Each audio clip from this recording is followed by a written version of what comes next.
바둑왕전 2회전 대국입니다. 허영호 구단 대 김성진 4단의 대국, 박정상 해설위원과 함께합니다. 안녕하세요. 안녕하세요. 자, 오늘 대국하는 두 기사 랭킹 차이는 조금 나는데요. 하지만 더 부담이 되는 쪽은 랭킹이 높은 쪽이겠죠. 네, 아무래도 허영호 구단은 오랫동안 정상권에서 활동했던 기사이니만큼 오늘 김성진 4단을 맞아서 약간은 부담스러울 수도 있습니다. 하지만 그래도 김성진 4단도 분명히 인류 기사들 꺾은 경험이 있고 네. 그리고 허영호 구단이 워낙 냉정한 면에서는 한국 바둑계에서 손에 꼽히는 기사라 오늘 아주 재미있는 대결이 될 것 같습니다. 두 기사의 기풍으로 오늘 바둑을 좀 예상해 볼까요? 지난 시간에는 신진서 3단과 김지석 구단이 전투 일변도의 바둑을 보여주었다면 오늘은 그 반대 양상이 될 것 같고요. 김성진 4단이나 허영호 9단이나 계산을 바탕으로 한 장기전에 능한 바둑입니다. 네, 자 오늘은 지난 시간과는 또 다른 분위기의 한 판이 될 것 같은데요. 선수들 만나보시죠. KBS 바둑왕전 2회전 대국입니다. 네, 허영호 9단, 2014년 GS칼텍스배 본선, 2015년 삼성화재배 본선에 올랐습니다.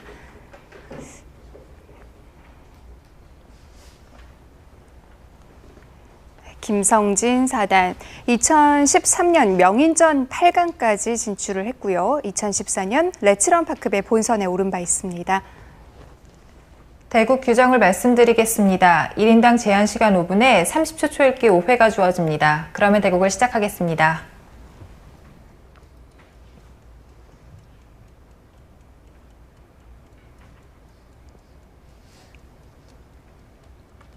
네, 김성진 4단, 이 제복을 차려입은 모습인데요. 네. 최근에 해군에서 복무 중이고요. 그렇기 때문에 더더욱 이번 대회에 임하는 각오가 남다를 겁니다. 네. 허영호 9단도 2013년, 2014년 대국수가 많지 않습니다. 네, 바로 해군에서 복무했기 때문이죠. 어떻게 보면 해군 선후배 간의 대결이기도 네. 하고요. 허영호 9단은 제대 이후에 성적이 괜찮습니다. 바둑리그에서의 활약도 뛰어나고 네. 또 세계대회 본선에도 참가를 하고 있고요.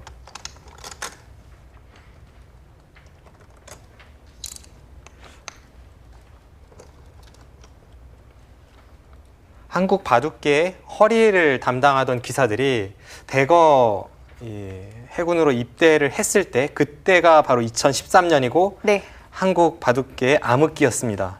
그때 입대를 했던 기사들이 원성진 9단, 백홍석 9단, 허영호 9단 이런 기사들이 있는데 이런 기사들이 제대를 하면서 또 좋은 모습을 보여주고 있고 앞으로의 이 세계 바둑계가 점점 뜨거워질 것 같습니다.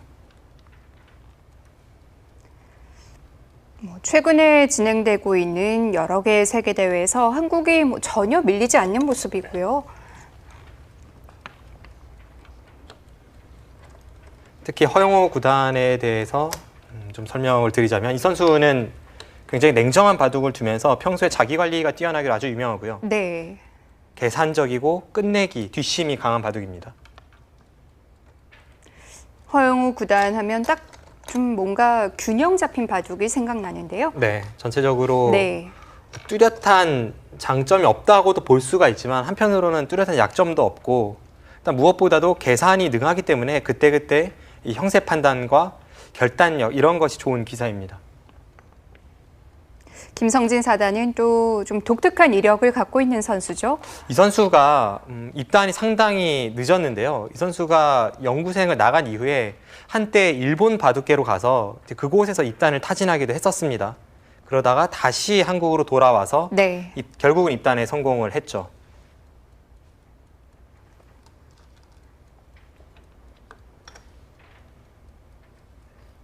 이런저런 경험이 많은 선수입니다. 평범한 기사들에 비해서는 아마추어 생활도 꽤 오래 한 편이고요. 네. 그래서 그때그때 상황에 맞는 대처 능력이 좀 뛰어난 편이고요. 하지만 기풍 자체는 전투형이라기보다는 두터운 실력에 가깝습니다. 자, 초반 수순 빠르게 진행되고 있는데요. 자, 포석 다시 한번 살펴보겠습니다. 네, 이쪽 부분에서 아주 재미있는 형태가 나왔는데 네. 여기를 붙였을 때 이제 붙이는 수 자체는 많이 등장을 합니다. 네. 늘고 이제 여기를 백이 벌렸어요. 네.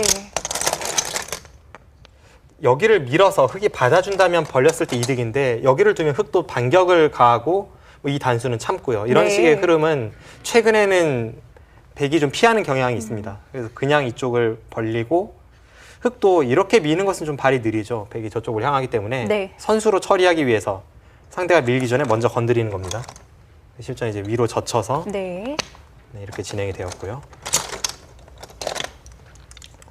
네, 밀고 계속 밀어갑니다. 최근에 중국 랭킹 2위죠.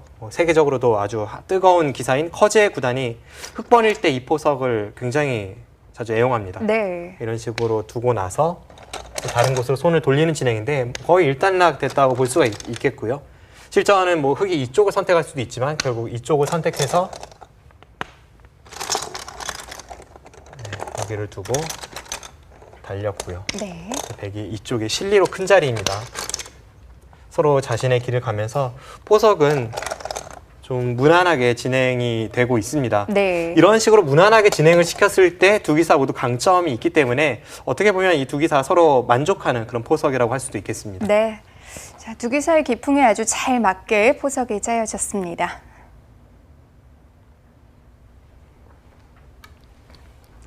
자, 흑이 우변에서 쭉 밀어붙이는 이 포석이요.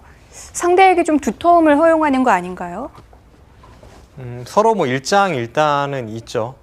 우선 중앙 쪽으로 백이 먼저 머리를 내밀고 아래쪽은 백의 형태가 좋습니다. 그런데 우변만 놓고 보면 네. 원래 백진영이었던 자리에서 지금 백이 한 번 더 이 선에 날일자 가고도 백이 저 위에 쳐져 있으니까 실리면에서 흑이 좀 만족을 하는, 그러니까 서로 불만이 없는 진행입니다.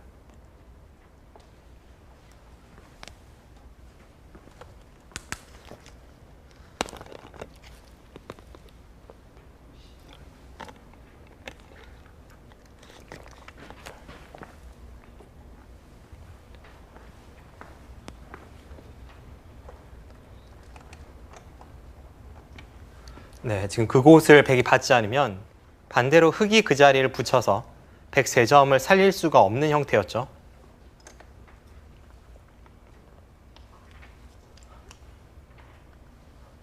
허영우 구단이 느리지만 확실하게 흑도를 좀 괴롭히고 있습니다. 원래 랭킹도 허영우 구단이 높지만 네. 최근에 실전 경험 면에서도 김성진 4단이 조금 부족한 것도 사실이고요. 아마 이 형태에 대한 연구나 이해도 허영우 구단이 좀 더 앞설 것으로 판단이 됩니다. 뭐 그건 군 복무 중인 기사로서 뭐 어쩔 수 없는 부분이고요. 네, 김성진 4단 정말 두텁게 두네요. 요즘에는 정말 자고 일어나면 신수가 나오는데요. 그만큼 하루라도 좀 연구를 또 훈련을 게을리하면 뒤떨어질 수밖에 없어요.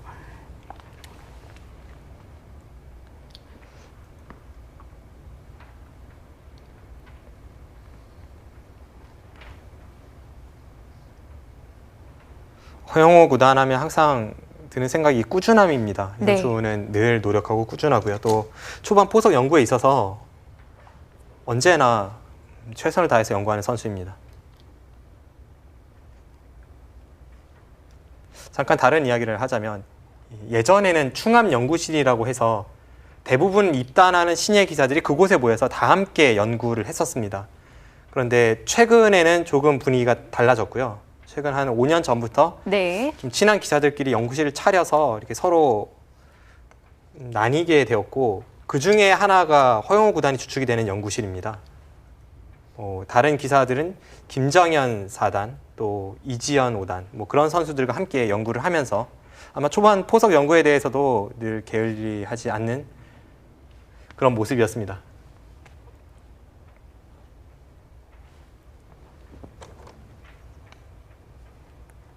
그 외에 또 박정환 구단이 주축이 되는 연구실도 있고요. 네. 또 최철환 구단이 주축이 되는 연구실도 있고, 최근에는 그렇게 본다면 또 연구실마다 좀 비기가 있다고 볼 수도 있어요. 같은 형태가 유행을 한다고 해도 그 결론은 다 다를 수가 있거든요.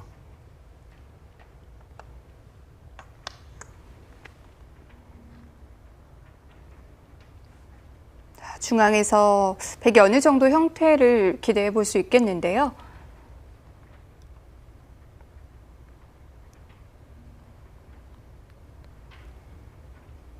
지금까지의 흐름은 약간 백이 편해 보입니다. 허영우 구단의 장점이라면, 그리고 이 선수 기풍의 특징이라면 느리지만 확실한 길을 간다는 것인데요. 지금 백의 행마가 좀 그런 느낌이고, 네. 김성진 사단이 장기로 하는 이 두터운 실리는 아직은 형태가 확실치 않습니다.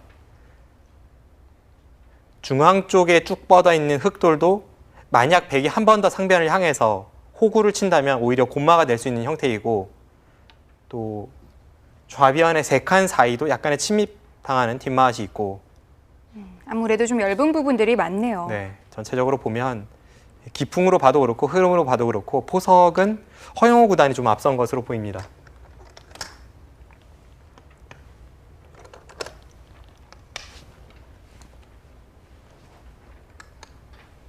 네, 흑이 우려하던 자리를 호구를 쳐서 저런 자리가 참 기분이 좋아요.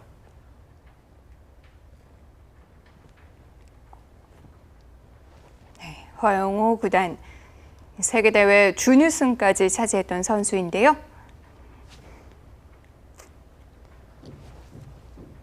허영우 구단이 세계대회 준우승을 차지했을 당시가 참 한국 바둑계 입장에서는 안타까웠죠. 당시에 결승 상대가 구리 구단이었고, 네. 특히 구리 구단이 최전성기를 구가하던 시절이었습니다. 그 당시에 결승 3번기에서 1대1까지는 갔는데 최종국에서 패하고 말았습니다.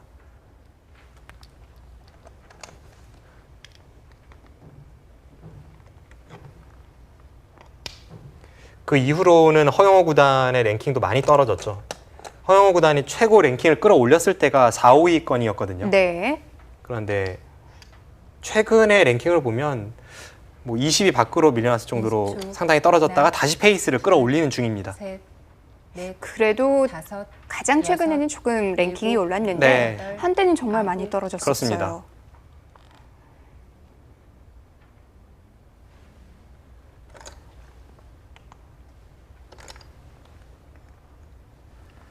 지금 이렇게 백이 공격하는 것이 기분 좋은 이유는 흑도를 잡지는 못하지만 어쨌든 흑을 괴롭히면서 저렇게 흑이 안에서 살 수밖에 없는 형태를 강요하고 하나, 이 과정에서 백의 상변집이 굳어지지 않습니까? 다섯, 지금의 여섯, 이 흐름은 일곱, 허영우 구단이 가장 여덟, 좋아하는 흐름 중에 하나입니다.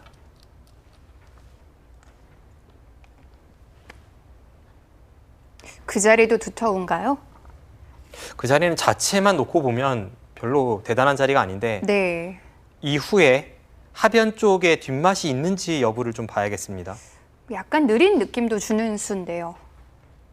20초, 뒷맛이 없다면 느리죠. 둘, 셋, 넷, 다섯, 여섯, 일곱, 여덟, 아홉, 열. 흑 3번 남았습니다. 김성진 사단도 시간을 써서 살펴봅니다.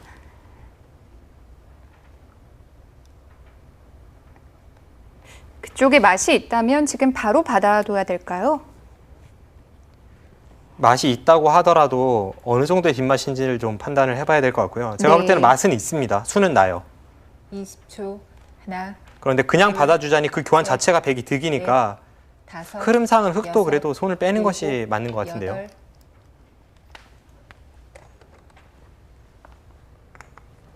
네, 실전도 손을 뺐습니다.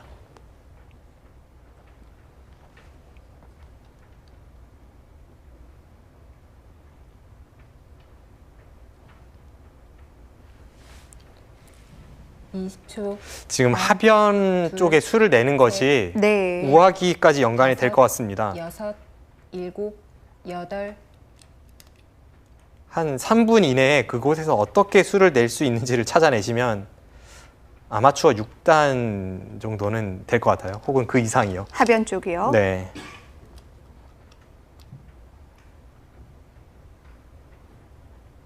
일단 김성진 사단은 더 큰 쪽을 택했고요.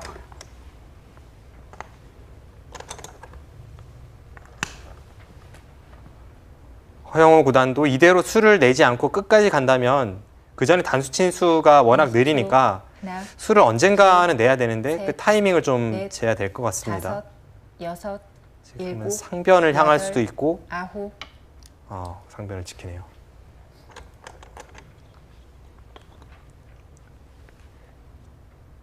이 프로 기사들도 상대가 누구냐에 따라서 같은 수를 두더라도 받아들이는 느낌이 전혀 다릅니다. 그런데 허영우 구단처럼 저렇게 계산이 정확한 기사가 네. 그냥 이 정도로 타협책을 제시를 20초. 하면 하나, 조급해지기 둘, 마련입니다. 셋, 방금 전에 백의 날일자는 일단 자신의 도를 지키는 거거든요. 그렇게까지 엷지 않은데도 지키는 수를 선택했다는 것은 흐름이 나쁘지 않다는 뜻이고 약간 김성진 사단이 초조할 수도 있겠습니다. 예전 이창호 구단의 전성기 때 이런 수들이 상대를 참 불안하게 만들었는데요. 네, 하나, 둘, 셋, 넷, 다섯, 여섯, 일곱, 여덟, 아홉. 수를 내려갑니다. 드디어 가네요. 그쪽에 수가 난다는 확신이 섰기 때문에 상변에서 이제 저 정도로 쉽게 처리를 한 것 같고요.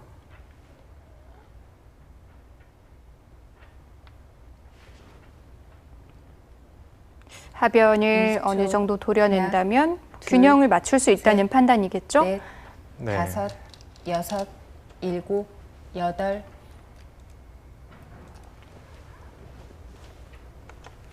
그런데 지금 수를 내는 데 있어서 이렇게 된다면 김성진 사단이 위쪽을 끊는 것과 아래쪽 끊는 것을 선택을 할 수가 있게 되었습니다. 수는 났는데 수가 난 이후에 어느 쪽이 유리한지를 봐야겠고 흐름상은 뭐 둘, 당연히 위로 끊어야 할 때 셋, 보이네요. 넷, 다섯, 여섯, 일곱, 여덟, 아홉. 백이 이 그림이 싫었다면 네. 애초에 한 칸 띄고 끼운 수로는 먼저 끼운 자리를 붙이고 흙이 막을 때 그때 젖히는 것도 생각을 해볼 수가 있었거든요. 실전은 아무튼 크게 끊겼습니다. 20초. 하나, 둘, 셋, 넷, 다섯, 여섯, 일곱, 여덟.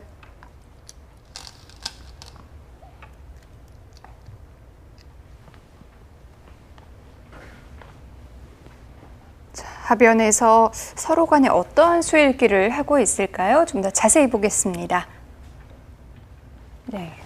네, 실전에도 수는 날 것 같습니다. 그런데 네. 좀 더 백이 득을 보면서 수를 내겠다는 생각이었다면 네. 여기를 붙이고요. 네.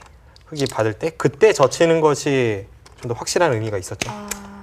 지금 여기를 네. 끊는다면 실전에 여기를 두고 끼웠을 때 흙이 아래쪽을 끄는 것과 형태가 같습니다. 이제 실전은 크게 끊었는데 네. 이렇게 끊었기 때문에 이건 백이 뭐 만족할 수가 있겠고요. 그리고 일단 선택권을 주지 않았네요. 네.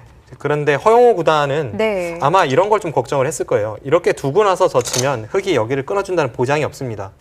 예를 들어서 그냥 이쪽을 잇거나 또는 네. 뭐 이런 곳을 늘어서 두었을 때 백이 이쪽을 돌아와야 된다면 백이 뚫긴 했는데 왠지 형태가 좀 능률적이지 못합니다.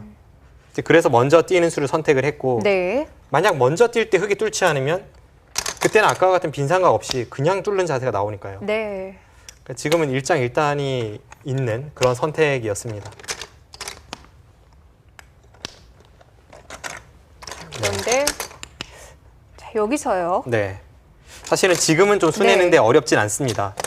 이 형태였다면 좀 더 수내는데 어려움이 있었겠죠. 그런데 이것조차도 수가 납니다. 네. 붙이고 젖혀서 끊고 이었다고 하더라도 지금 여기를 끼우면요. 이건 수가 납니다. 네. 흙 입장에선 뒤에서 단수 칠 수밖에 없죠. 이쪽으로 치는 것은 항상 이 따내는 것이 선수이기 때문에 말이 안 되고요. 네. 이쪽을 쳐야 하는데 우하까지 돌리는 거죠? 여기서 이렇게 네. 찝는 수가 있습니다. 여기를 찝으면 이렇게 있자니 이곳에서 단수를 치고 환격이 되고요. 네. 흙은 다른 곳을 두면 여기를 끊으면서 단수니까 따낼 수밖에 없습니다. 따내면 여기를 끊어요. 네. 흙이 두 점을 살리려면 여기를 쳐야 되는데 나가고 이렇게 단수 치면 다 걸리죠? 네, 이으면 네. 단수 쳐서 이거 뭐 쉽게 수가 납니다. 지금은 위쪽으로 끊었고요. 지금도 아마 이 정도일 것 같아요. 네. 실전도 그냥 끼워서 받을 때 이렇게 찝으면 수는 확실히 낮습니다. 네. 단지 아까처럼 타협이 되었을 때 이 형태에서 귀를 2점을 잡을 수 있다면 백이 만족이지만 실전은 크게 잡히고 나서 백은 귀를 선택하는 이 바꿔치기이기 때문에 좀 더 상황을 지켜봐야 될 것 같습니다. 네. 자, 수를 내긴 냈는데요. 득실은 어땠을까요? 3번 남았습니다. 조금 전에 비교를 해봤던 그 모양보다는 어쨌든 백이 더 손실이 있어요.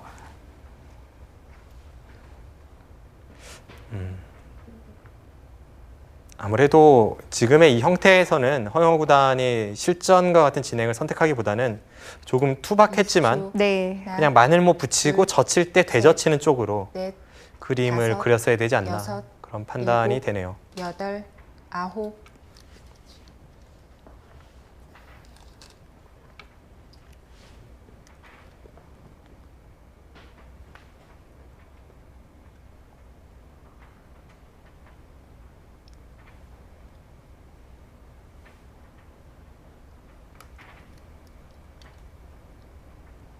네, 그리고 지금은 여차하면 다른 식의 바꿔치기도 흙이 생각을 해볼 수가 있습니다. 실리로는 피해가 크지만 두 텀을 잡는 그런 바꿔치기도 한 가지 있습니다.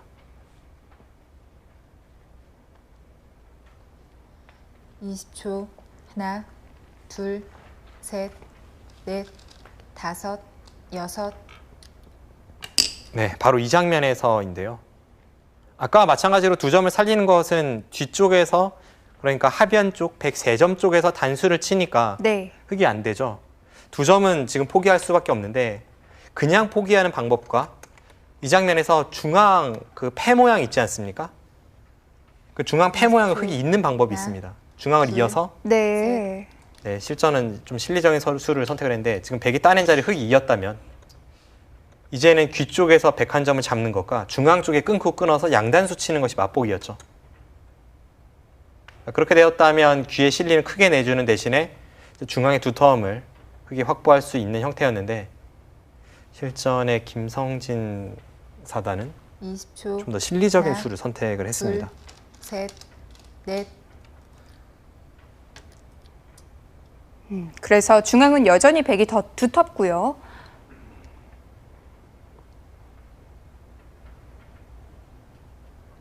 이 판단은 좀 아쉬운 것 같은데요. 흑의 입장에서요. 네. 이렇게 되더라도 20초. 애초에 하나, 하변 둘, 쪽에서 셋, 백이 한 점이 아닌 세 넷, 점으로 잡은 것은 흙이 다섯, 만족을 할 수가 여섯, 있지만 네. 7, 방금 전 상황에서 뭐 집으로는 좀 득을 봤어도 중앙의 2텀이 전혀 달라졌기 때문에 네, 중앙 쪽을 좀 더 중시하는 그런 수법을 선택했어야 하지 않나 조금 아쉬움이 남습니다. 네. 자, 김성진 사단이 실전과는 다르게 중앙을 택했을 때는 어땠을까요? 네. 네, 바로 이 형태입니다. 이 형태에서 백이 여기를 끊었을 때 백의 입장에서는 이 따내는 교환을 먼저 할 수는 없었죠. 네. 따내고 끊으면 당연히 이쪽을 치니까 나중에 흙이 칠 때 이곳 단수를 하기 위해서는 아껴둘 수밖에 없는 형태였습니다. 실전인 그냥 쳤는데요. 네, 실전은 치니까 백이 네. 하나 따내두고 여기를 내려섰죠. 2점을 잡혔고요. 네. 이 장면에서 흙이 여기를 잇는 수가 있었습니다. 네. 여기를 두었다면 중앙 약점을 지키면 이제는 이수가 가능합니다. 이제는 이 교환 때문에 뒤로 치는 게 없죠. 백도 할 수 없이 잡아야 되는데요. 네, 백도 크게 잡고 네. 흙은 여기에 끊는 것이 선수이지 않습니까? 네. 그럼 이렇게 끊어서 이렇게 따내면 여기는 실점만 못하지만 중앙 쪽에 2텀을 바탕으로 해서 뭐 이 3점을 괴롭힌다든지 제가 볼 땐 실점보다는 이 그림이 훨씬 낫습니다. 이 형태도 굉장히 좋아 보이네요. 네. 중앙에 대한 권리가 완전히 달라지고요. 그렇습니다. 일단 흙은 무조건 이 선택을 했어야 될 것 같은데 네. 김성진 사단은 여기를 먼저 단수를 쳤고 그러자 하나 따내고 네. 이렇게 느니까 네. 여기까지 당하고요. 거기도 또 굴복을 당했군요. 네. 꼬부리는 자리까지. 이미 이 교환 자체로 백이 여기 단수를 친다면 어느 정도 손실을 만회를 했고 네. 이곳에 뒷맛이 남았습니다. 그 과정에서 따냈고요. 약간 흙이 아쉬움이 남는 결과이고 지금 이 상태에서 여기를 잡지 않고 먼저 주도권을 주기 위해 중앙의 흑도를 공격을 갔습니다. 네. 초반 포석은 백이 좋았는데 여기서 약간의 실수가 나와서 흙이 만회할 수 있는 장면에서 김성진 4단이 이 대세를 생각하기보다 너무 실리를 선택한 이 우아기 쪽의 처리가 좀 아쉬운 그런 순간입니다. 네. 자, 부분적으로는 허영우 구단이 처리가 잘 된 것 같습니다.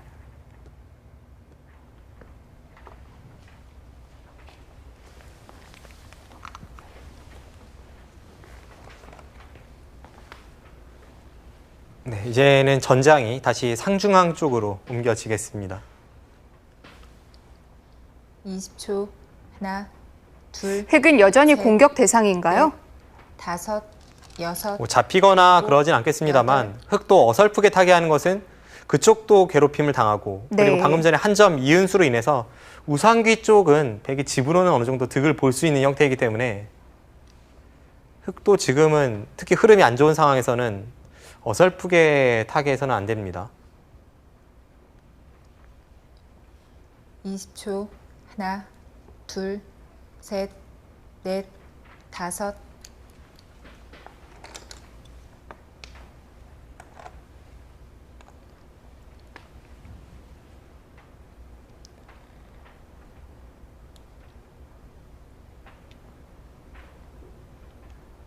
김성진 4단이 하변 쪽에서 두 텀을 선택을 20초. 했다면 하나, 하변에서의 접전은 둘, 명백한 백의 실패였고 네. 넷, 국면은 오히려 다섯, 김성진 4단이 좀 여섯, 편한 일곱, 역전시킬 여덟, 수 있는 흐름이었는데 그쪽이 좀 아쉽네요.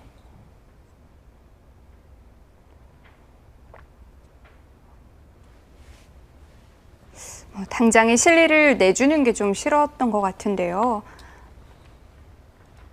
그래도 아까 봤던 그 중앙 형태와 지금은 큰 차이네요.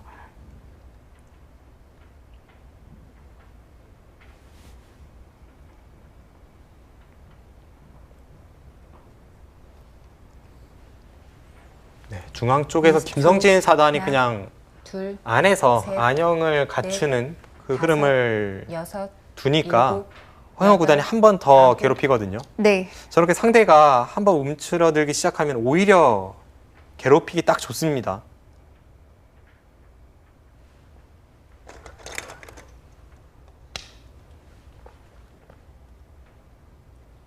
지금은 김성진 4단이 후퇴할 시기는 아닙니다.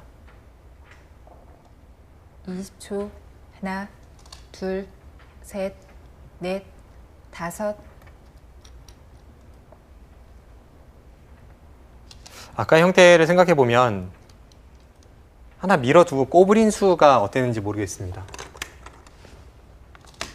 네, 지금은 허용호 구단이 뭐 중앙은 뚫리더라도 전체 흙을 공격을 갑니다. 하변 쪽에서 약간의 활용이 남아 있다는 거죠.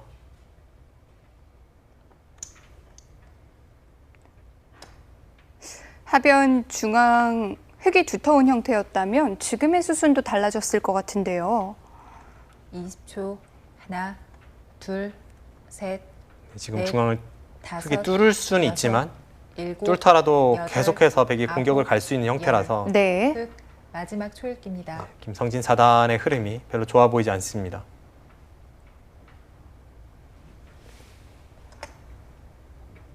하변의 변화 이후로 백이 확실히 주도권을 잡았군요.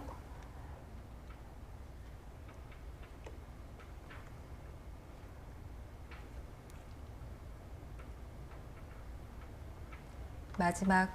하나, 둘, 셋, 넷, 다섯, 여섯, 일곱, 여덟, 아홉.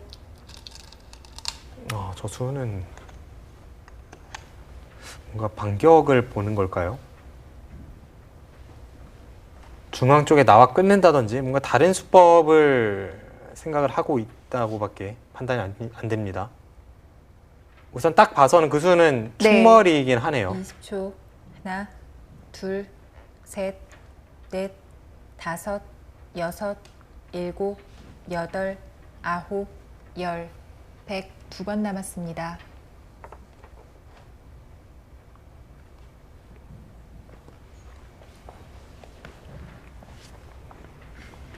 연이어서 시간을 사용하고 있는데요.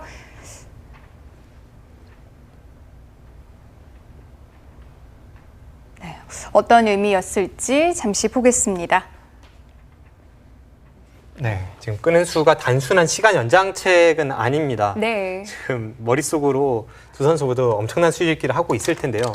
지금 흙이 여기를 뚫으면 기분은 좋지만 백이 재차 공격을 갔을 때 이 부분이 지금 아래쪽을 봐서 다 선수입니다. 네. 그럼 흙이 탈출조차도 쉽지 않고 어떻게 보면 전체 흙돌이 위험합니다. 이런 상황에서 그냥 나가는 게 아니라 네. 흙이 이쪽을 뭔가 어떻게 나갈 수 있나를 지금 연구를 해보고 있는 시점이거든요. 네.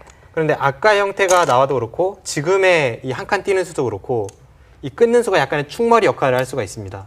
그러니까 쉽게 설명을 드리면 네. 여기를 백이 나와 끊었다고 보시면요. 끊고 여기를 나가면 네. 끊었을 때 지금 단수 치고 단수 치면 축으로 잡혔죠? 잡히지 않았습니까? 네. 그런데 만약에 그 전에 여기를 끊어둔 교환이 있다면 아, 지금은 나갈 수가 있는 겁니다. 네. 이건 잡히지 않습니다. 그렇군요. 지금의 상황도 축이 좀 관계가 있고 네. 여기를 나갔을 때에도 약간은 관계가 있어요. 여기를 나가고 마늘모로 이제 공격을 갔을 때 나중에 이 건너 붙이는 수를 노렸을 때 이런 자세가 나오면 네. 이때도 여기를 나와 끊을 때 좀 관련이 있습니다. 그러니까 이 교환 자체는 분명 악수입니다만 지금은 이 중앙 공방에서 축을 둘러싼 공방에서 득이 된다는 네. 판단입니다. 뭐 나가는 데 있어서는 굉장히 큰 도움이 되네요. 네, 그렇습니다. 실전은 허영호 구단도 다시 한번 머리를 쓰네요. 여기를 붙이고 네. 나가니까 지금 여기를 쳤어요. 이 교환은 또 무슨 뜻인가요? 이 교환도 일리가 있습니다. 네. 지금 이 교환은 중앙 공방이 아까 축머리라면 네. 따내는 건 최소한 선수이지 않습니까? 근데 따낸 다음에 붙이면 흙은 당연히 뒤로 막아주죠. 그런데 지금 이렇게 되어 있다면 이 따내는 수가 우상기에 대해서 선수로 듣는다는 뜻입니다. 아, 그래서 미리 해둔 거군요. 네, 이렇게 나가고 네. 또 나간다든지 해서 이 흙을 괴롭히는 뒷맛을 보고 있는 겁니다. 뭐 최소한 집으로라도 엄청나게 득이죠. 그러니까 이 끄는 수와 붙인 수가 비슷한 맥락이네요. 네, 지금은 타이밍을 서로 뭐 재고 있고요. 네. 엄청난 수익이네요. 여기를 하나 붙이고 두었는데 만약 뒤로 그냥 막았다면 이제는 여기를 치고 네. 백이 이렇게 단수 칠 수도 있으니까요. 축머리도 없어지는 거고요. 아무튼 이 수도 응수타진이었다면 이 붙인 수도 응수타진이었습니다. 네. 실전은 이렇게 진행이 되니까 네, 이제 중앙 쪽을 한 칸을 네, 띈 것으로 나갔고요. 보이죠. 네, 중앙을 한 칸을 띄었을 때 네. 여기를 찔러서 받았습니다. 좀 더 효율적으로 받겠다는 것이고 이렇게 돌파당하는 진행이었는데 이 수도 약간 악수고 이 수도 약간 악수입니다. 서로 원하는 반응이 이렇고 이제는 백도 머리를 썼기 때문에 김성진 네. 사단도 축을 둘러싼 공방보다는 좀 더 두텁게 처리를 하고 있습니다. 네. 자, 중앙에서의 처리를 조금 더 봐야겠네요.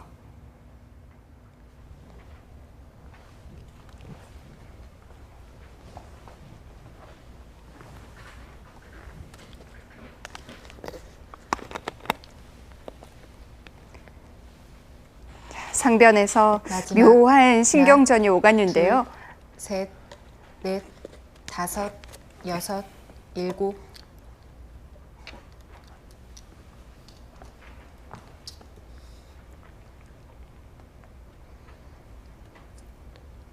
네, 지금 허영호 구단이 이제는 뭐 축을 둘러싼 공방은 없으니까 네. 굳이 축으로 잡고 있는 한 점을 따내는 것을 활용할 필요는 없고 그런 의미에서 우상기를 마지막. 정리하고 있습니다. 하나, 둘, 셋, 넷, 다섯, 여섯.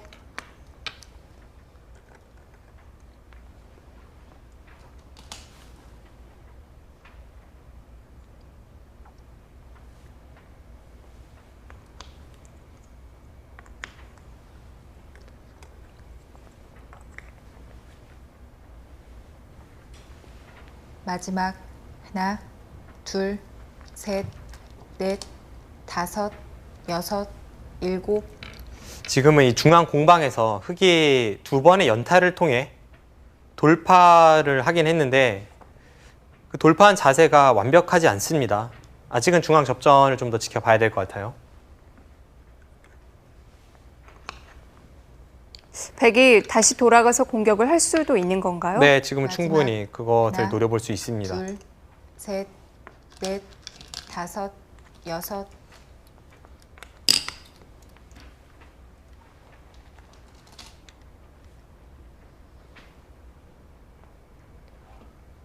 여기서 흑이 4점을 이었을 때 네. 그때 중앙 쪽을 백이 어떻게 처리할지 그것이 관건입니다. 마지막 하나, 둘, 셋, 넷, 다섯, 여섯, 일곱, 여덟, 아홉. 먼저 가네요.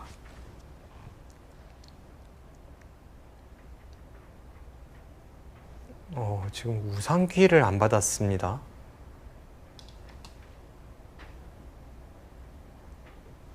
우상귀 사활이 네. 흑이 그냥 마지막. 살아있진 못하거든요. 둘, 셋, 그럼에도 먼저 네. 건드립니다. 다섯, 여섯, 일곱, 여덟, 아홉. 이것은 아무래도 지금 흐름 자체가 흑이 좀 좋지 않다고 보고 좀 흔들어가는 느낌이고요. 우상귀는 백이 먼저 가면 한 패 정도 난다는 판단 같네요. 받을 여유가 없다고 판단을 한 건가요? 그렇게 봤을 수도 있고요. 마지막 상대의 하나, 넓은 부분을 둘, 먼저 셋, 물어봤는데요. 넷, 이럴 때도 참 다섯, 하변이 두텁게 여섯. 돼 있었다면 좋았겠죠. 하변이 104점을 흑이 잡고 있는 형태이긴 합니다만 그쪽 부분에 활용이 아예 없는 것도 아니고 네. 지금 흑이 저렇게 찔러간다고 해도 백을 뭐 크게 괴롭힐 수 있거나 그렇진 않습니다.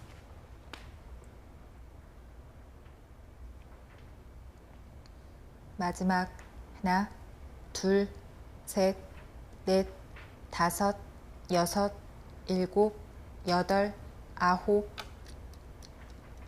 네, 아주 실리적인 응수를 허영우 구단이 합니다. 우상귀 사발이 일단은 중요한데요. 왜냐하면 우상귀가 그냥 한 수로 잡힌다면 허영우 구단도 지금 저렇게 좌악이 쪽을 계속 받아주는 것이 아니라 우상귀를 제압을 했어야 합니다. 그런데 우상귀가 한 수로는 제압이 안 된다고 마지막 두 대국자는 하나, 판단을 하고 있는 겁니다. 둘, 셋, 넷, 다섯, 여섯, 일곱, 여덟, 아홉. 자, 지금 두고 있는 좌하 쪽이 적당히만 처리되면 바로 우상으로 갈 텐데요.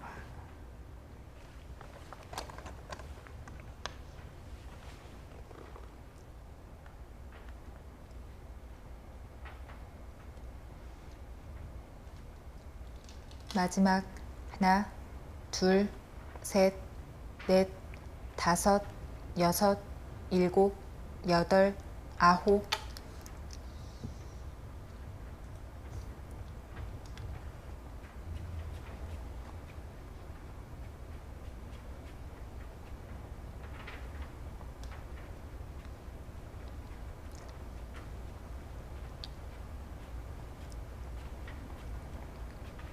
마지막 하나, 둘, 셋, 넷, 다섯, 여섯, 일곱, 여덟, 아홉. 네, 우상귀 사활을 제가 계속 수익기를 해봤는데 정말 어렵긴 하네요. 모양상은 패는 최소한 날 것 같은데 네. 막상 만만치는 않네요.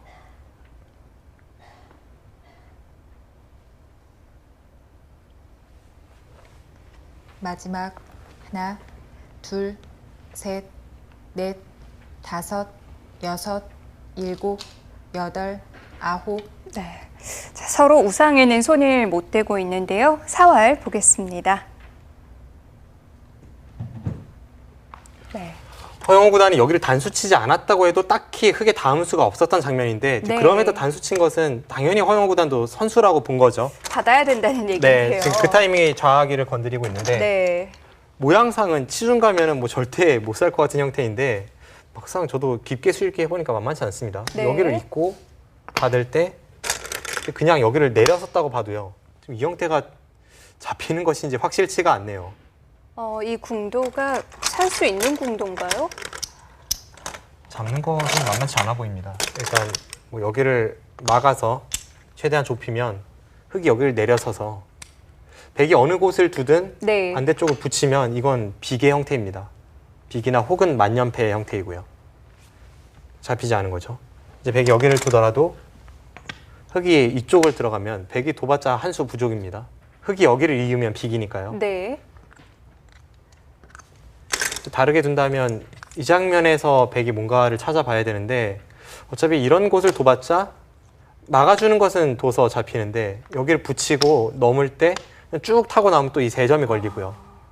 보니까 생각보다 탄력이 네, 있네요. 잡히는 게 확실치 않고요. 딱 그리고 급소 자리에 가는데요. 백의 최강의 공격이라면 여기를 젖히는 수가 있습니다. 어차피 여기는 이렇게 된다고 봤을 때 이제 자체로 뭐 이상한 수는 아니니까요. 네. 이렇게 공격을 들어간다면 흑이 여기를 잇는 것은 이제는 여기를 받아주는 것이 아니라 늘어서 사활이 걸리게 되는데 네. 흑이 여기를 두고 붙일 때 조금 어렵습니다만 그때 한 집을 냅니다. 그럼 백이 계속 공격하기 위해서는 여기를 막아야죠. 한 집을 없애야죠. 그때 여기를 먹여치고 이으면 여기를 이으면 이쪽을 들어가고 여기를 내려서면 이렇게 들어가서 양패로 살아 있습니다. 아, 그렇군요.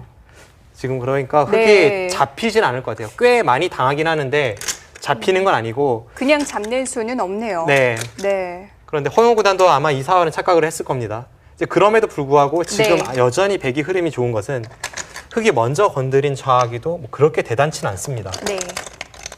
실전에 밀고 이제 미는 식의 흐름이 되었는데 여기를 미니까 또 여기를 붙여서 네. 여전히 갈라갑니다. 그러니까 이 흑돌이 완벽하지 않은 순간 여기를 건드린 것이 득인지도 의문이고 그리고 무엇보다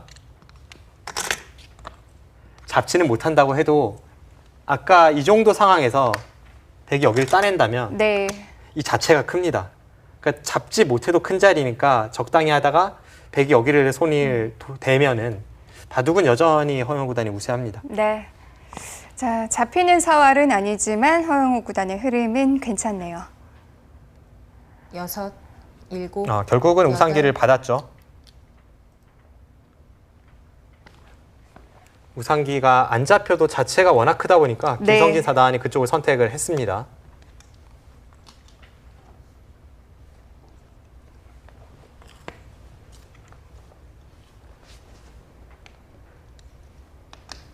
마지막 하나, 또 둘, 중앙에 하나 더 셋, 보강을 했는데요. 넷, 5, 6, 7, 8, 9.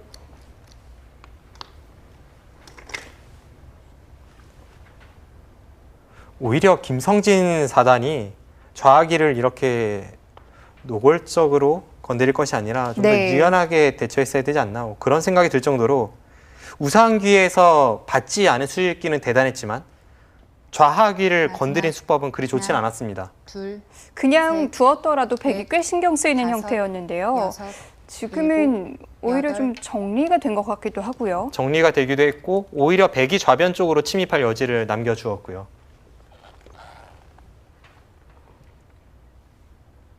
짧은 초읽기 상황에서 우상기를 수읽기하다가 손 네. 빼도 된다는 판단으로 좌하기를 향하긴 했을 텐데 너무 우상기에 많은 이 심력을 소모한 나머지 마지막 좌하기에서의 행마에 둘, 대해서 제대로 셋, 생각할 시간이 좀 넷. 부족했습니다. 5, 6, 7, 8, 9.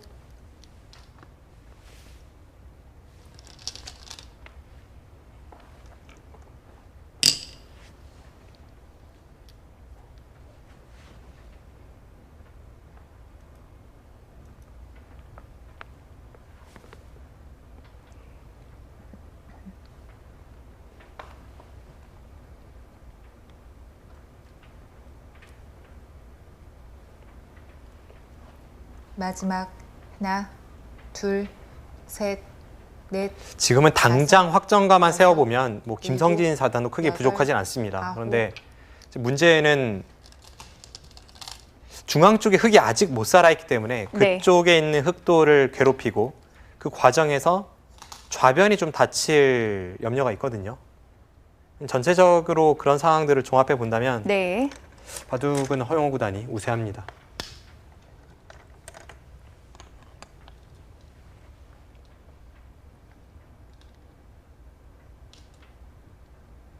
지금도 계속 좌변으로 마지막 돌이 진출하고 하나. 있고요. 둘, 셋,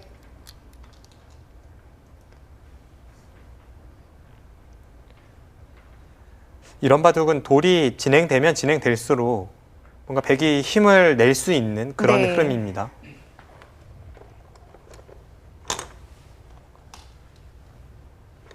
두터움이라는 것이 그래서 무섭죠. 마지막 하나, 둘, 셋, 넷, 다섯, 여섯, 일곱. 지금 흑이 2선의 내려선 자리를 받지 않는다면 그곳을 백이 젖히는 것이 아니라 좀 더 흑을 괴롭히는 수법이 있습니다. 바로 끼우고 흑이 받을 때 그때 양단수로 되돌리는 수가 남아 있어서 아주 큰 자리였죠. 마지막 하나, 둘, 셋, 넷, 다섯, 여섯, 일곱, 여덟, 아홉.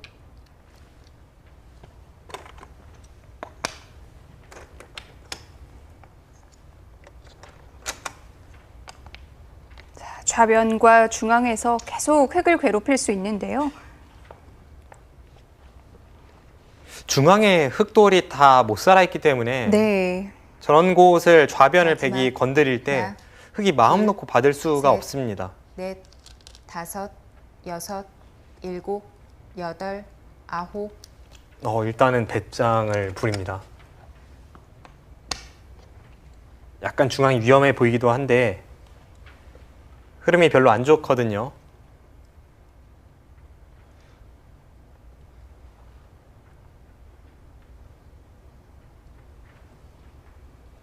마지막 하나, 둘, 셋, 넷, 다섯, 여섯, 일곱, 여덟, 아홉. 허영우 구단이 계속 하변을 건드리는 것은 그쪽에서 뭔가 수를 내겠다는 것은 아니고요. 네. 그쪽의 활용을 통해서 중앙 쪽의 형태를 좀 더 두텁게 정돈할 수 없을까 하는 부분을 염두에 두고 하변 쪽을 계속 괴롭히고 있습니다. 마지막 하나, 둘, 셋, 넷, 다섯, 여섯, 일곱, 여덟, 아홉.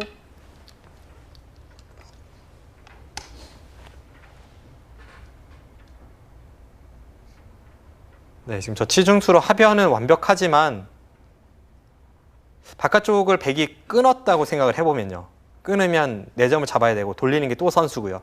점점 중앙의 백돌은 탄탄해지고 마지막 상대적으로 중앙에 하나, 있는 흑은 점점 둘, 위험해집니다. 셋, 넷, 다섯, 여섯, 일곱, 여덟.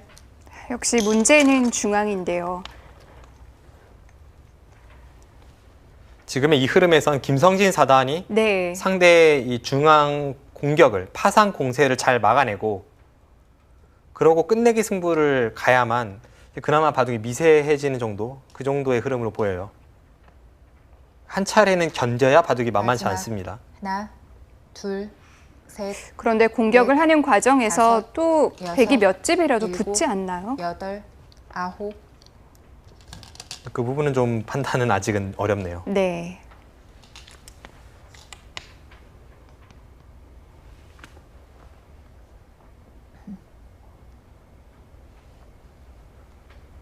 허영호 구단이 지금 연장책을 쓰면서 아마 형세 판단을 해보고 있을 겁니다.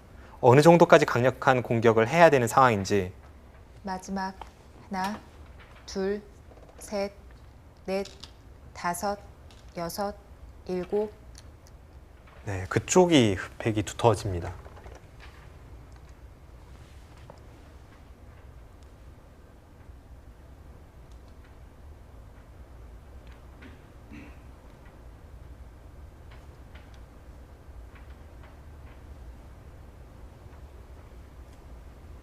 마지막 하나, 둘.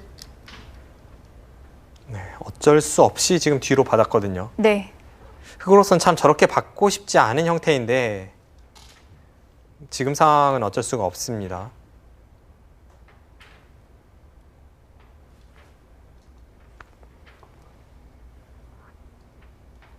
마지막 하나, 둘, 셋, 넷, 다섯, 여섯, 일곱, 여덟.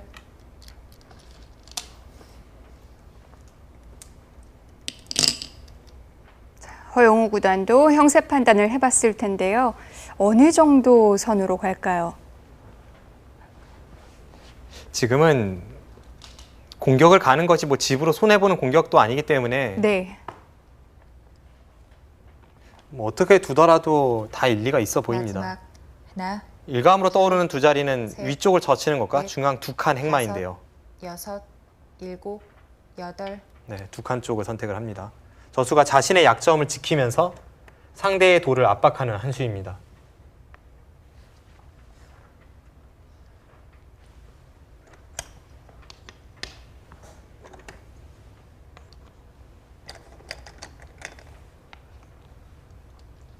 마지막 하나, 둘, 셋, 넷, 다섯, 여섯, 일곱, 여덟. 김성진 사단이 계속 뭔가 버티는 느낌으로 두고는 있는데 그 버티는 수들이, 손 빼는 수들이 그렇게까지 실속이지 않다는 것이 고민입니다.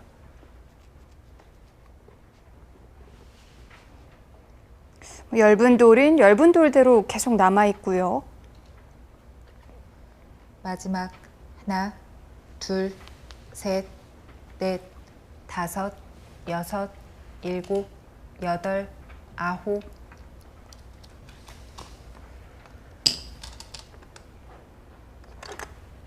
평소에 이렇게 성적내는 기사들이 바둑 두는 것을 보면요. 그 중에서도 그 깊은 이외의 특색이 드러나는데 허영호 구단 같은 경우에는 제가 본 바로는 이창호 구단과 함께 시간 연장책을 가장 많이 사용하는 기사예요. 그렇군요. 마지막 시간 연장책 사용할 때도 아주 셋, 정밀해야 되는데요. 네. 다섯, 여섯, 허영호 구단이 여덟, 아홉. 제가 개인적으로 강점으로 꼽는 부분이 이 시간 연장책을 쓰는 것과 무관하지 않습니다. 항상 보면 허영호 구단은 정말 당연해 보이는 상황에서 정말 그 한 수가 결정타가 될 수 있는 상황에서 네. 한 번 더 연장책을 쓰면서 짚어보는 것으로 유명합니다. 이 부분은 제 생각인가 동시에 원성진 구단도 그 부분을 한번 마지막 이야기한 적이 있고요. 하나, 둘, 굉장히 조심하는 스타일이군요. 네, 다섯, 여섯, 일곱, 여덟. 아무래도 한 번 더 검토를 하다 보면 그만큼 실수도 줄일 수 있고요. 예전에 일본 바둑계에서 1인자까지 군림했던 리나이펑 구단이 있지 않습니까? 네. 별명이 이중허리인데 돌다리를 두들기고 건너는 것으로 유명했습니다. 그런데 나중에 이창호 구단의 등장으로 별명 중에 하나가 삼중허리였어요. 두드려 보고 셋, 건너지 네. 않는다는 네, 뭐 얘기도 두드려 있었죠. 보고도 건너지 않는다는 이야기가 있었는데 네. 허영호 구단은 제가 볼 땐 더하면 더했지 덜하진 않습니다. 그렇다면 아주 폭발력 있게 두는 기사들이 허영호 구단을 상대하기가 참 어렵겠어요. 좀 그런 면이 있습니다. 굉장히 냉정하고 순간순간의 판단에 있어서 마지막 기세를 중시하는 둘, 경우는 거의 보지를 셋. 못한 것 같아요. 네. 항상 냉정한 판단으로 여섯, 다음 수를 일곱. 결정을 합니다.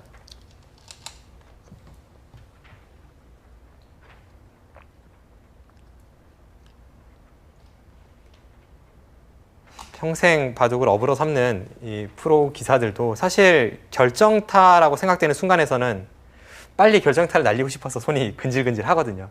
그런데 그 상황에서 한 번 더 연장책을 쓰고 둘, 확실해 보이는데 다시 한번 되짚는 모습에 다섯, 상대들이 질리죠. 여섯, 일곱.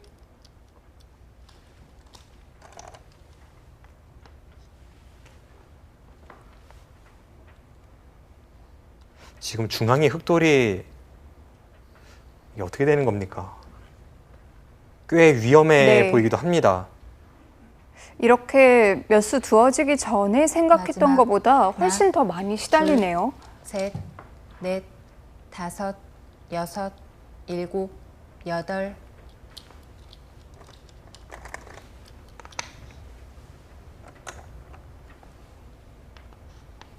네, 중앙이 정말 사는지도 확실치 않은 그런 형태입니다. 하지만 산다고 해서 또 바둑이 좋은 것도 아니죠? 살면 미세한 것 같아요.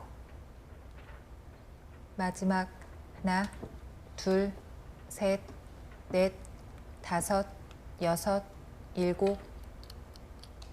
아직은 한눈 모양뿐인데요.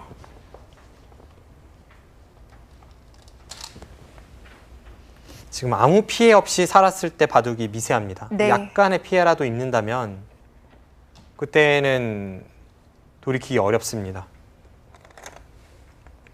마지막 하나, 둘, 셋, 넷, 다섯, 여섯, 일곱, 여덟, 아홉.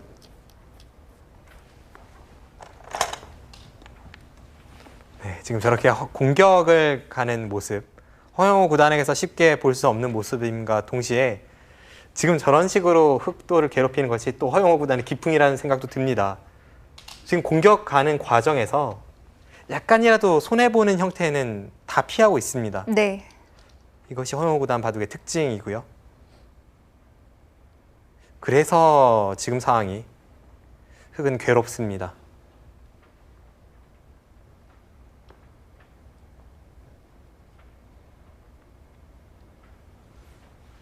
차라리 상대가 막무가내로 마지막 잡으러 와주면 그게 더 나을 둘, 것 같아요. 셋, 넷, 다섯, 뭐 여섯, 그러면 상대의 허점을 일곱, 찔러서 뭔가 여덟, 한방 승부를 노려볼 아홉. 수도 있으니까요. 지금은 김성진 사단이 어떻게 해서든 네. 상대가 손해보면서 잡으러 오는 것을 유도를 하고 있습니다. 중앙을 저렇게 틀어 막은 것도 중앙 쪽에 잡혀있는 101점을 2점으로 키우면서 잡으러 오길 마지막 기다리고 있는 겁니다. 하나, 둘, 셋, 넷, 다섯. 네, 섣불리 칼을 빼들진 않죠.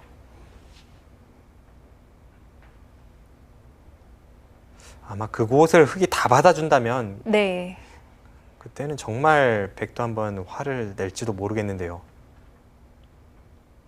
마지막 하나, 둘, 셋, 넷, 다섯, 여섯, 일곱, 여덟, 아홉. 아, 끝까지 버티지 못했습니다.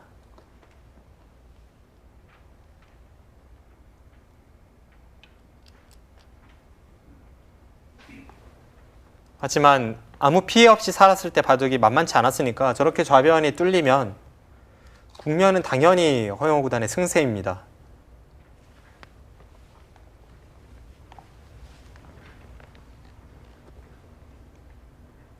마지막 이제 둘, 큰 틀은 셋, 다 결정이 된 넷, 것 같은데요. 다섯, 형세는 어떨까요? 여섯, 일곱. 네.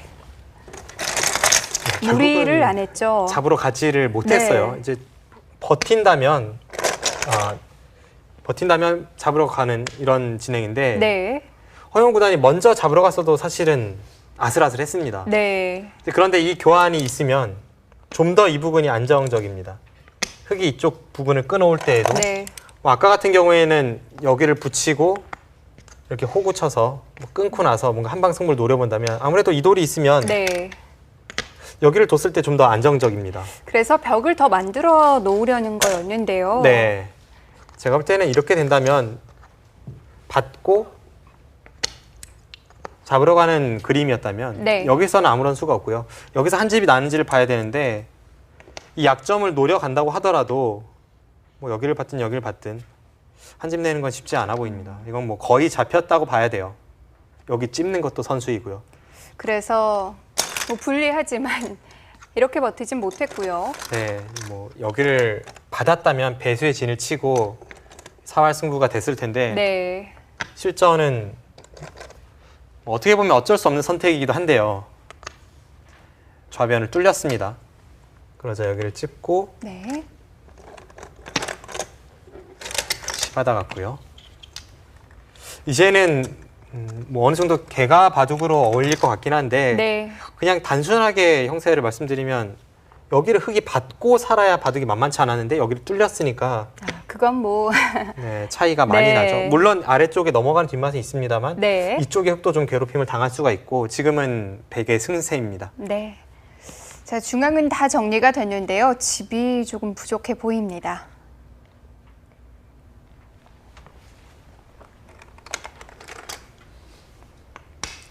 흑이 살았다기보다는 백이 살려줬다고 봐야겠죠. 뭐 그렇게 볼 수도 있는 형태입니다.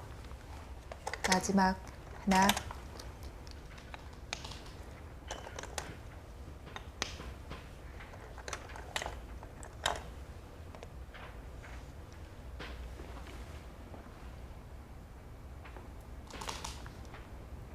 상변 쪽의 백집도 상당히 늘어났죠. 이렇게 된다면 뭐 그 차이는 점점 마지막. 벌어진다고 볼 수가 있겠고. 둘, 셋, 넷, 다섯, 여섯, 일곱, 여덟, 아홉. 빠르게 대략적인 계산을 해보면 한 반면 승부 정도 차이로 보이네요. 네. 그럼 이 바둑을 김성진 사단이 역전시키거나 혹은 미세하게 만들기 위해서는 앞으로 한 7집 정도의 활약을 해야 되는데 그 덤을 어디서 만들죠? 지금 불가능하다고 볼 수 있습니다. 백이 조금이라도 마지막. 얇은 부분이 하나, 있어야 둘, 좀 늘어날 수 있을 텐데요. 다섯, 여섯, 일곱, 여덟. 네, 일단 중앙 쪽을 깨 들어가는 것이 반상 최대의 자리이긴 합니다.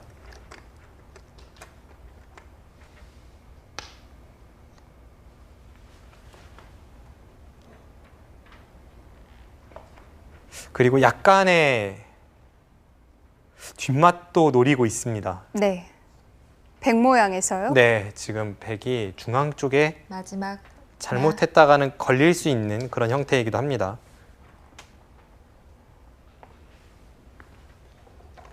이렇게 유리한 상황에서는 지켜줘도 무방한데요. 네.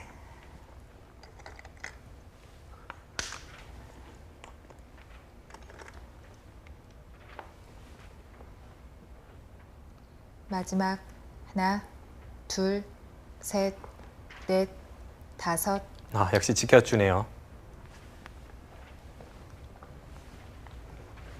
네. 역시 안전하게 받아뒀는데요. 자, 그쪽에 어떤 수단이 있었을까요? 네. 네, 이쪽에 뒷맛이 나빴습니다. 역전에는 이르지 못한다고 해도 그 부분을 잘못 받았다가는 네. 큰 손실을 입을 수 있습니다. 안 일단 받는다면 여기를 들여다보고요. 네. 이건 이어야죠. 그때 여기를 끊어갑니다. 네. 그럼 4점을 살리려면 나와야 이렇게 합니다. 나와야죠. 네. 이렇게 나왔을 때 지금 막는 것은 흙 2점이 잡혔지 않습니까? 네. 뭐 여기로 수를 늘리려고 해봐도 마찬가지입니다. 네. 근데 이 타이밍에 흙에게 아주 좋은 수가 있습니다. 흙이 여기를 끊는 수가 있어요. 여기를 단수 치면 나가면서 맞보기고요. 네. 이쪽으로 막는다면 여기를 끊어서 따내야죠. 다 받을 수밖에 없는데요. 이 상황에서 여기를 젖히면 이미 중앙이 잡혔습니다. 거의 뭐 이거는 오. 이렇게는 살아갈 수 있지만 이 2점이 잡히면 역전에 이르겠죠. 굉장히 큰 수가 네. 있었군요.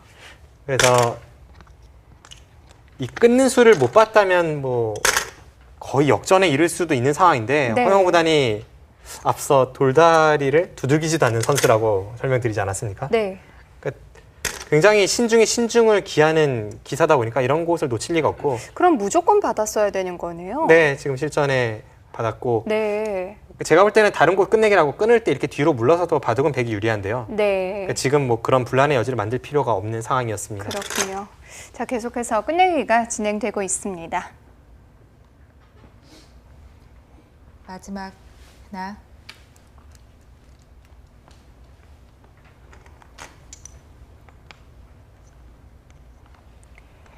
큰 끝내기가 그렇게 많이 남아있는 장면은 아닌데요.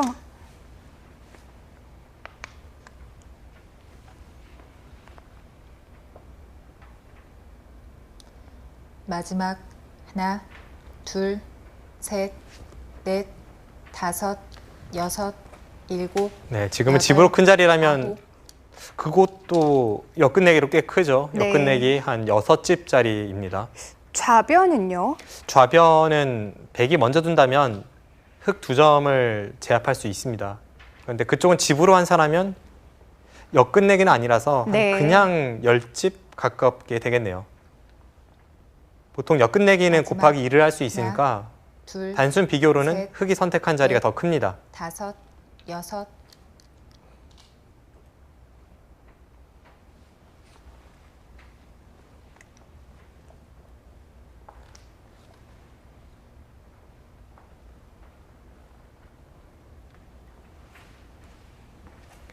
네, 지금 저렇게 틀어 막는 순간 흙 2점은 2선 쪽을 넘어간다고 마지막. 해도 재차 하나. 끊어서 둘, 셋, 완벽하게 넷, 살아갈 수 있는 형태는 다섯. 아닙니다. 여섯, 일곱, 여덟, 아홉.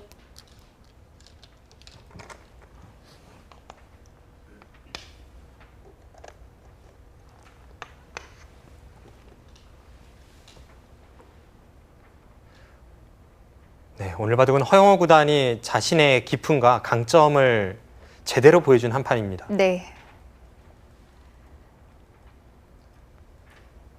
크게 무리하지도 않고 크게 흔들리지도 않고 그리고 전투를 하거나 공격을 가는 입장에 서더라도 손해를 최소화하면서 항상 타협의 여지를 남겨두고요. 하나, 둘, 셋, 넷, 다섯. 큰 고비 없이 아주 유연하게 한 판 마무리 짓는데요.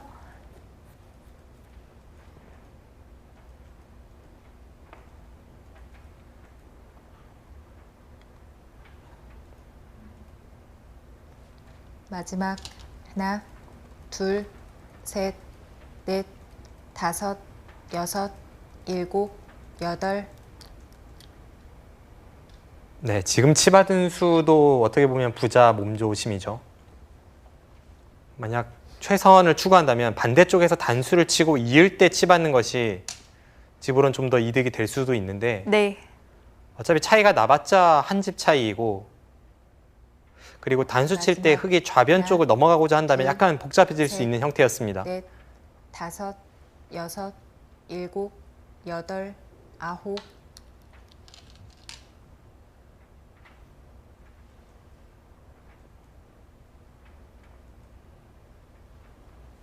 네, 저렇게 둔다는 것도 김성진 사단이 어차피 좌변 쪽 흙 두 점을 완벽하게 살릴 수는 없다는 판단입니다. 마지막 하나, 둘, 셋, 넷, 다섯.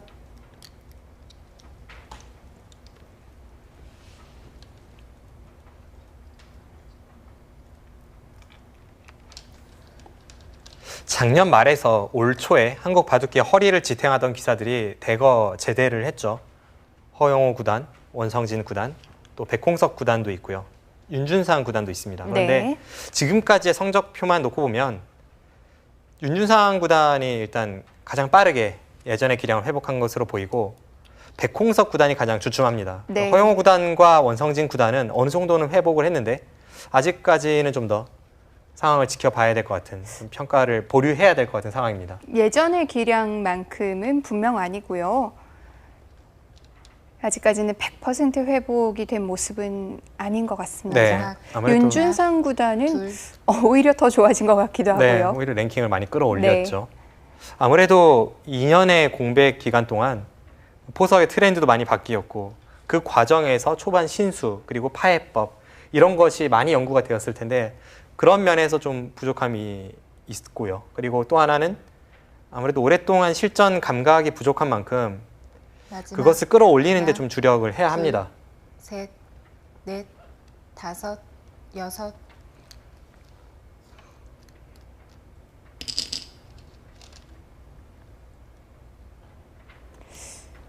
그렇게 본다면 허영호 구단은 비교적 컨디션을 잘 끌어올리고 있다고 봐야겠고요.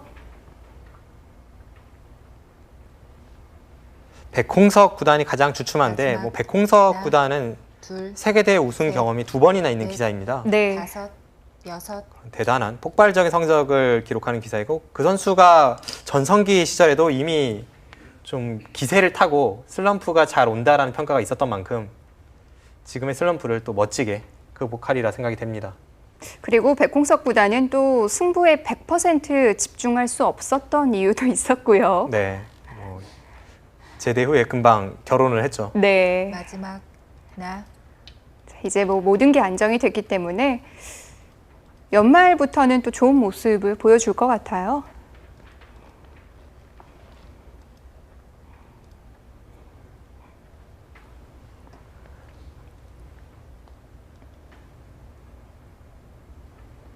네, 지금 열거했던 기사들이 마지막 85년생에서 87년생 셋, 기사들입니다. 넷, 어떻게 보면 여섯, 승부의 마지막을 불태울 일곱, 수 있는 나이인데 여덟, 그 선수들이 아홉. 지탱해 줄 수 있는 것이 사실 한국 바둑계의 힘이거든요. 중국 바둑계에는 이미 80년대 태생이라고 하면 네. 과거에 세계 랭킹 1위라고 해도 과언이 아니었던 콩지혜 구단이나 또는 세계대회 2번의 우승에 빛나는 창하오 구단 이런 선수들이 이미 네. 랭킹 30위 밖으로 밀려나 있습니다. 한국 기사들이 그만큼 좀 자기 관리가 잘 된다고 볼 수 있겠고, 이 선수들이 지탱해 주면서 앞으로 한중 바둑계 이 판도가 점점 흥미로워질 것 같습니다. 뭐 중국은 이미 그 나이 대 선수들이 좀 승부에서 물러나서 코치진을 맡고 있는 경우도 있죠. 황의중 7단 같은 경우에 81년생 기사인데 지금 국가대표팀 코치를 하고 있고요.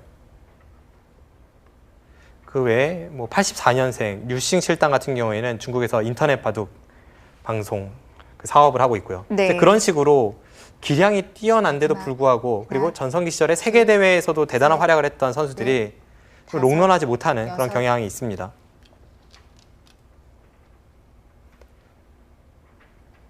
두 가지 차이 같아요. 일단 한국 선수들에 비해서 좀 자기 관리가 약한 면도 분명히 있습니다. 그리고 네. 중국은 하루가 다르게 정말 엄청난 괴물 같은 신인이 튀어나오는데 그 변화 속에서 좀 견디질 못하는 것 같습니다.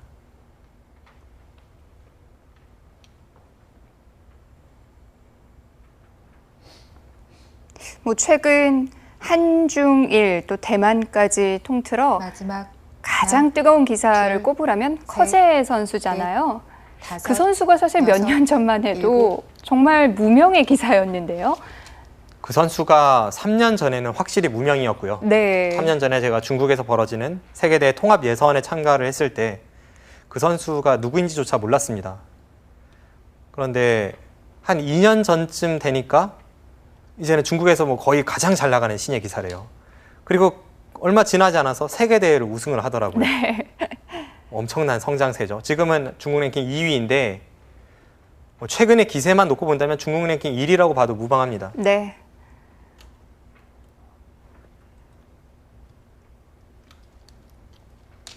우리가 흔히 알고 있는 중국의 초일류 기사들, 뭐 탕웨이싱이라던가 또는 스위에, 구리 이런 선수들이 최근에 커지에 선수에게 거의 이기질 못합니다. 현재 진행되고 있는 세계대회에 모두 생존해 있고요. 그 선수와 한국 선수들이 앞으로 진정한 승부, 뭐 준결승이라던가 결승에서 번기 승부를 마지막. 펼쳤을 때 하나, 둘, 그때 어떤 결과가 나올지도 참 네. 넷, 궁금하면서 다섯. 기다려지고요. 여섯,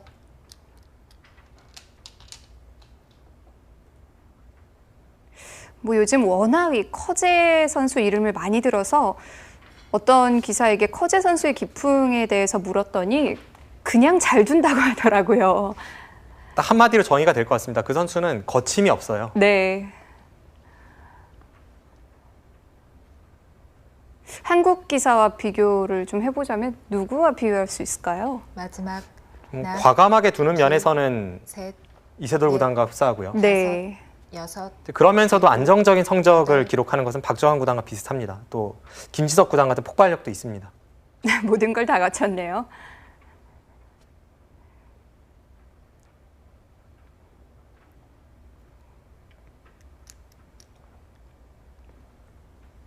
아무튼 최근에 바둑계는 점점 재밌어지는 것이 이세돌 구단도 뭐 제2의 전성기라고 할 만큼 네. 좋은 페이스를 찾았고요.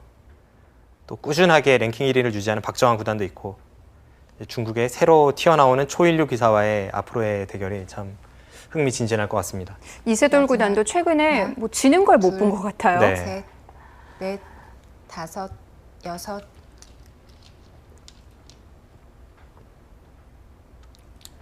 그렇게 뭐 새로 합류한 이세돌 구단과 꾸준한 박정환 구단, 이 뒤를 이어서 허용호 구단 같은 허리층을 담당하는 기사들이 역할을 해준다면 네.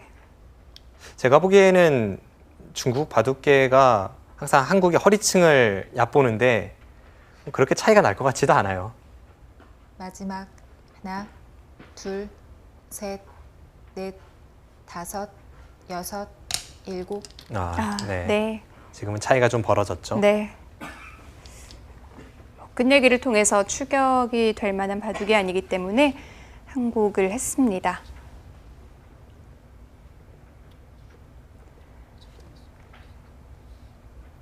네, 허용호 구단 오늘 허용호 구단만의 기풍으로 승리를 가져가는데요. 3회전에 진출합니다.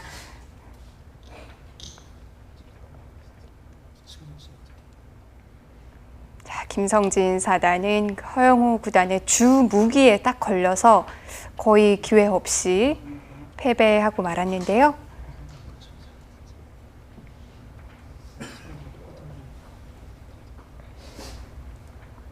네, 허영우 구단 역시 조용히 강하네요. 네, 허영우 구단. 네. 저는 마지막 복귀 장면을 보면서도 좀 인상 깊은 장면이 있었는데 돌을 거두자마자 네. 상대가 돌을 거두자마자 허영우 구단이 자신이 착각했던 우상계 사활을 지적을 했습니다. 네. 뭐 두 선수가 워낙 친하니까 편하게 이야기한 걸 수도 있지만 오늘은 뭔가 승패보다도 허영우 구단이 하나의 작품을 만들기 위해서 노력했다는 그런 느낌을 받습니다. 그렇습니다. 오늘 뭐 잔잔하면서도 아주 좋은 내용의 한 판을 봤고요. 저희는 다음 시간 또 다른 대국으로 인사드리겠습니다.